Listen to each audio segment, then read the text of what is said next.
A Folha de São Paulo mostrou que a maioria das mensagens com pedidos informais de Alexandre de Moraes, acessadas pelo veículo, foram trocadas pelo juiz e instrutor Ayrton Vieira, assessor de Moraes no STF, e Eduardo Talhaferro, perito criminal que chefiava a AED, Assessoria Especial de Enfrentamento à Desinformação do TSE.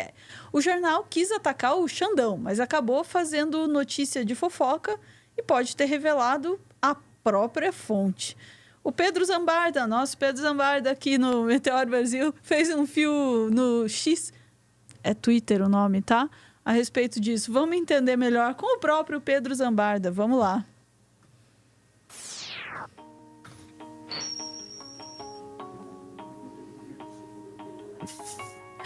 Pedro Zambarda. Então, peraí. Pedro Zambarda cita Pedro Zambarda para dizer que a Folha revelou a fonte da Folha. É isso? É isso. É o metajornalismo ao cubo, que, aliás, é um assunto que nós já tratamos em outros cortes aqui no Meteoro Brasil. Então, o Meteoro acabou de citar Meteoro também. O Meteoro citando o Meteoro novamente. E só para dizer, assim, na cara de vocês, tá, gente? A fonte da Folha de São Paulo, que eles não dizem tão abertamente assim, é o Eduardo Talhaferro, que é esse tal assessor de combate à desinformação. Eu vou explicar porque eu fiz um fio no Twitter antes de entrar, inclusive, aqui no plantão. E aí eu exemplifiquei como a própria Folha, mas aí que tá, é a leitura de jornalista que achou a fonte. Eles não disseram, a nossa fonte é fulano de tal. Eles disseram que pegaram um celular de uma maneira legal, ou seja, não é igual a Vaza Jato, que foi um hackeamento, é um celular que foi entregue, ou a memória desse celular foi entregue, que são 6 GB de informação. E aí eu fiz um fio no Twitter, Ana, explicando o seguinte. Eu falei, qual é a fonte do Fábio Serapião, que é o repórter da matéria, e do Glenn Greenwald, da Folha de São Paulo, e por que isso é importante? Eu vou fazer um breve fio aqui para vocês entenderem direito como é que isso aconteceu. E aí tem o print na tela, que é o print fundamental para explicar tudo. Ana, conversamos no WhatsApp o dia inteiro. Quem está do lado direito, normalmente é quem? Eu tenho que abrir meu WhatsApp do lado direito, é quem manda a mensagem. Exatamente, tá. Geralmente é você. É você que está teclando aí. A Ana, se ela olhar no WhatsApp dela, as mensagens dela estarão à direita. E as pessoas com quem ela se comunica, seja em grupos de WhatsApp ou na comunicação própria, são as pessoas que estão mandando as mensagens. Entendi. Então, no print você já sabe. Quem é a fonte da Folha? É o Eduardo Talhaferro, que recebeu a informação do ministro Alexandre do Ayrton, que é esse juiz que é próximo do ministro Alexandre de Moraes. Ou seja, se explica 2 coisas. O contato do Talhaferro não era direto com Moraes. O Ayrton recebia as instruções do Moraes e repassava isso para o Talhaferro executar nesse grupo de combate à desinformação. E aí era dessa forma que a coisa era tocada. E a Folha teve acesso à memória do celular do Talhaferro. Eu explico aqui no fio o seguinte. Eu falei, gente, primeiro lugar, não sou contra e nunca serei contra mesmo, tá, gente? Eu tenho fontes anônimas. Inclusive no jornalismo de boa qualidade de utilizar fontes anônimas. Eu falo com fontes que pedem anonimato. É um direito garantido pelo nosso ordenamento jurídico e até eu digo assim, do ponto de vista de jornalismo internacional, eu acho que o jornalismo ganha quando a gente consegue reservar a identidade de algumas pessoas para revelar informações de interesse público. É um princípio básico. E aí eu falo com fontes anônimas e busco respeitar o anonimato delas. Mas o fato é, pode ter sido um erro, mas a Folha e seus jornalistas não protegeram o anonimato da fonte. Ser o celular do Eduardo Talhaferro. Talhaferro, aliás, deixa eu falar correto. Na própria matéria. Inclusive, tecnicamente, se são mensagens que não são fruto de hackeamento, é uma conversa simples de WhatsApp, certo? O autor do arquivo de 6 GB é o Eduardo Talhaferro, posicionado do lado direito da troca de mensagens. Inclusive com print do Alexandre de Moraes, passando orientações. Eu bati essas informações muito com a Letícia Oliveira, que é pesquisadora de extremismos de direita, e a gente estava olhando todo esse material aí que o Glenn teve acesso. Isso nos leva às circunstâncias de como o celular dele ou a memória dessas conversas foi obtido. Lá no DCM, eles explicaram no texto, citando a própria Folha de São Paulo. A própria Folha de São Paulo diz em texto que o celular do Talhaferro foi apreendido pela Polícia Civil de São Paulo em maio de 2023, após a sua prisão por um caso de violência doméstica. Não sei se você ficou sabendo disso, doutora Ana. Ele foi preso um ano antes, porque ele agrediu a esposa em Caieiras, fez um disparo de arma de fogo e ele foi preso. E é o que eu acho mega estranho nessa história. Apreenderam a arma, até aí tudo certo, parabéns, Polícia Civil de São Paulo. Só que apreenderam o celular. E ele foi lacraram o celular. Foi demitido logo em seguida. E ele foi demitido logo em seguida. Aí eu explico no fio, né? O aparelho foi lacrado e esse registro consta no boletim de ocorrência lavrado no dia 9 de maio. Eu fui o primeiro jornalista a postar na internet esse boletim, tá, gente? Eu tava rastreando, teve mais gente que recebeu, o Rodrigo Viana lá do ICL também deu, mas assim, eu postei isso. 9 de maio de 2023, na Delegacia Seccional de Franco da Rocha. Na época, a Zambelli fez um ataque ao Moraes utilizando essa prisão. Ó, tem mais uma coisa estranha. Como é que a Carla Zambelli sabe de uma prisão de um ex-assessor do Xandão e acusa o Xandão de estar conectado com um caso de agressão doméstica em 2023? Não é estranho pra você? Ela já estava em cima do caso. Ela já estava em cima do caso, tentando atacar o Alexandre. Então, Zambelli já estava sabendo de tudo.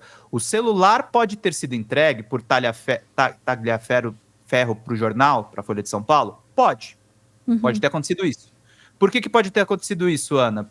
Porque ele já participou de programa da Jovem Pan defendendo porte de arma. Ou seja, o Alexandre cometeu um baita erro de botar um assessor que provavelmente é um bolsonarista. Então, ele pode querer se vingar da demissão. Mas o que chama atenção. Mas o que pode ter acontecido também, o celular pode ter tido a sua memória extraída pela polícia do Tarcísio de Freitas. Por quê? Ele ficou 6 dias apreendido. Pelo documento da polícia, ele foi apreendido e foi lacrado. Se foi a polícia que vazou isso para a Folha, algo errado aconteceu e pode ter sido um crime. Porque não tem registro desse celular ter sido deslacrado. Jornalista tem todo o direito a ter sigilo de fontes. O que chama atenção, as matérias não incriminam Moraes e seu ex-assessor defendeu armas na Jovem Pan. Jornalista tem que conversar com o demônio, desde que as informações que sejam passadas para ele tenham interesse público. E isso é o que falta nessa reportagem da Folha de São Paulo. O que você acha, Ana? Você acha que eu abusei de desvendar a fonte do Greenwald? Não, eu acho que tá certíssimo, assim. Veja, para não entrar naquela história, porque daí vão querer entrar de novo, né? As falsas equivalências com a Vaza Jato. Vão entrar nessa coisa, mas foi obtido de uma forma ilegal, isso quer dizer que... Não, uma coisa não tem nada a ver com a outra. O jornalista tem direito a ter a sua fonte. Se as mensagens foram obtidas dessa ou de outra forma... Não é a questão para o jornalista. O que interessa para o jornalismo é que as informações sejam verídicas. Isso é uma parte. Segura essa parte aqui. Agora, a outra parte é entender as motivações da fonte para levar determinada informação adiante ou não. Entende? São duas coisas diferentes. Sim. Então, contar a história desta fonte, neste caso, não é questionar a veracidade das informações, mas questionar por que estas informações que têm tão pouca relevância jurídica, conforme, né, a maioria esmagadora, né, das opiniões jurídicas a respeito disso, dizem que, olha, isso aqui não é nenhum problema jurídico, isso aqui não invalida processo nenhum, isso aqui não é uma questão, né? O fora do rito, né? Como eles estão chamando, não invalida processo nenhum, não tem nada de legal aqui. Por que essas informações vieram parar, né? Nestas reportagens, neste momento, qual é o interesse? Com eleição. É verdade, com esse contexto, com eleição e tudo mais. Então, quando se fala da história da fonte, é aí que a gente tá querendo ir. Exatamente. Não, e uma coisa importantíssima que você está falando. E por que salta aos olhos? Porque é o que a gente está falando aqui nos intervalos entre cortes. Nada como um trabalho mal feito para deixar os coleguinhas todos assim ressabiados, porque é o que a gente falou nos outros cortes, gente. Não tem crime do Alexandre de Moraes. Então, por que raios estão impulsionando na capa de um jornal uma matéria que não tem crime nenhum? Porque tem gente com interesse. E aí o que eu acho mais grave, Ana, se foi o próprio ex-assessor do Moraes que vazou, é uma história menos mal, é uma vingança. Vinganças acontecem na imprensa, inclusive se recomenda ao jornalista que não recorra a dar voz para vinganças pessoais, porque isso é distantíssimo do interesse público. Agora, o negócio escala se a gente levar em consideração que esse celular pode ter sido vazado pela polícia. Então, duas coisas nessa história fazem a orelha ficar em pé. Veja, não estamos dizendo que isso aconteceu. Exato, porque somos responsáveis. E eu cobrei dessas pessoas com quem eu conversei, eu falei, vocês têm provas disso? Eu falei, prova não tem, mas tem alguma coisa errada nessa história. A questão é a apreensão desse celular. Acontece num contexto esquisito. A prisão, né, é noticiada. Vou entrar no mérito da prisão também, que eu não vou questionar agressão à mulher, mas ela é usada já num contexto político imediatamente. A apreensão do celular, né, tá dentro desse contexto.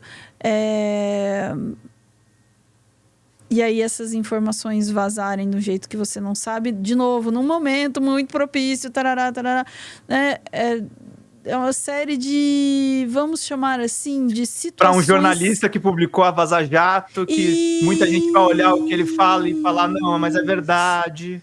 É uma série de situações esquisitas. Sim. Olha que bizarro. A Zambelli conseguiu ficar próxima do hacker de Araraquara e do Glenn Greenwald. Caraca, eu não tinha pensado nisso. Depois da Vaza Jato. E, cara, quando a gente fala assim... Ela, eu acho que ela é meio burra, mas eu tô falando assim, quando a gente fala que os bolsonaristas são burros, eles não são, não, cara. Eles são perversos. Tá aí uma coisa sobre a qual eu preciso refletir um pouco. Eu sempre me perguntei muito assim, tá, mas por que a Zambelli tá envolvida? Como que a Zambelli tá em tudo? A Zambelli está em todo lugar, e sempre... Por quê? Porque provavelmente ela é escalada para fazer essas operações, né? Isso é verdade. É a bucha de canhão, ela né? é a bucha de canhão. Ela é a funcionária do mês do restaurante fast food. Tem isso. Vai lá. E ela vai, porque ela não tem noção do que ela tá fazendo também, né? Tem isso. E aí o que eu achei mega estranho, Ana, assim, esse fio eu postei hoje. Eu postei pra botar bem os pingos nos is, porque me acusaram, né? O Pedro quer dedurar a fonte do Glenn, isso tá errado. Eu postei o fio explicando, e eu tô falando dessa informação desde quando saiu a matéria. E aí o que eu acho mega esquisito, nem precisa mostrar, eu não vou ler as matérias, mas só pra mostrar. O DCM foi um dos primeiros veículos a lembrar essa história da prisão e da apreensão do celular, e a gente teve acesso ao BO. E aí o primeiro link é o DCM falando que a Folha sentiu, porque aí eles passaram também a publicar a prisão desse cara logo depois que essa informação começou a ganhar atração nas redes. Então você vê a coluna painel de ontem, do Fábio Zanini, às 18h01, eles publicam: celular de ex-assessor do TSE que municiou inquéritos de Moraes foi lacrado após a apreensão, diz o BO. Eles já se apressaram para defender o Tarcísio. Então, você vê esses caras publicando isso. Aí, na manhã de hoje, tem um link separado aí do 247, mas, na verdade, é a notícia do Guilherme Amado. O Guilherme Amado não botou isso no título, mas ele colocou uma aspa no meio da nota do Metrópolis. Os ministros do Supremo já suspeitam de quem vazou as mensagens do ministro Alexandre de Moraes. E aí tem a nota da coluna Metrópolis do Guilherme Amado. Talhaferro é peça-chave na troca de mensagens. Ele foi preso por violência doméstica e disparo de arma de fogo em maio de 2023 em Caieiras, região metropolitana de São Paulo, quando ele teve o celular apreendido, indica o jornalista. A informação está circulando, Ana. E assim, o que me salta aos olhos é o seguinte: nas redes sociais, o bolsonarismo ignorou isso aí, tá? Eles continuam dizendo que o Alexandre vai acabar. O Bolsonaro já anunciou que vai estar presente numa manifestação no dia 7 de setembro. Então, eles vão tentar usar isso como combustível para alguma coisa. Mas, assim, esse negócio da fonte e as informações que não indicam crime nenhum, isso eu acho que deixou o Supremo seguro para sair em defesa do Alexandre de Moraes. Eu vi uma coluna de bastidores antes de entrar ao vivo aqui, que parece que o único ministro que se incomodou com a defesa do Alexandre foi o André Mendonça. E mesmo assim ele não verbalizou pro Moraes, mas o Moraes ficou sabendo. Então, assim, o Moraes está sendo protegido por todos os outros ministros. E aí volta uma coisa que a gente... Aí eu vou fechar a semana com chave de ouro, que esse é o meu último corte aqui. Muita gente tá falando, eu acho que o Bolsonaro vai ser mais preso. Gente, eu acho que o Bolsonaro vai ter que ser preso. Vão ter que punir as pessoas, porque eles estão indo longe demais. Nesse negócio de buscar anistia, nesse negócio de insistir em lógica de golpe. Assim, não é o Pedrinho, não é o meu gosto pessoal pelo Bolsonaro. Eu não sou ninguém aqui. A questão é, o cara passou muito dos limites, sabe, Ana? O cara que entra na festa, quebrou a estante, chutou o anfitrião, meteu o dedo cuspiu no nas bolo. pessoas. Não, você tem razão. Eu acho que ele mesmo, né, e o seu entorno, assim, eles estão propondo uma sinuca de bico, assim, né? Então, eles estão pressionando a situação, assim, que é meio vai ou racha, entendeu? Eles estão brincando com fogo. Eles estão brincando com fogo, mas eu tô tentando pensar com a cabeça deles também. É a única coisa que eles podem fazer, porque é ou vai ou racha. A questão é, esse vai ou racha vale para todo mundo, inclusive para o Brasil enquanto democracia. Porque ou racha... ou vai. Vai pra frente, tá? Ou vai, entendeu? É isso, gente. Queria trazer essa informação aí pra vocês. Durmam com essa, porque eu não dormi essa semana e ainda vou viajar. Ei, rapaz! Ei! O roteirista do Brasil não deixa ninguém descansar. Nobody. Ficamos por aqui, vou para um recadinho. Vamos lá, acho que agora, isso ficou no tempo. Vamos lá. Muito obrigada por ver esse vídeo até o final. A gente agradece você por escolher o Meteoro na hora de se informar. E eu queria aproveitar esse momento para convidar vocês para voltarem aqui às 9 horas da noite, daqui a pouco, ó. Pouquinho mais de meia hora, para ver a estreia deste vídeo aqui. Por que a Nintendo esconde tantos segredos, hein? O que tem na história da Nintendo que faz com que ela tenha essa mania aí de manter tudo ali oculto, ninguém sabe quem faz o que, como faz, tal. É muito difícil conseguir informação deles, né? Por que será e o que isso tem a ver com a história da Nintendo, hein? Vamos descobrir hoje às 9 horas da noite aqui no Meteoro mesmo, viu? É um vídeo da TV Cringe, mas vai estrear aqui às 9 horas da noite. Volta para ver, mas só se você quiser. Beijo, gente. Até daqui a pouco.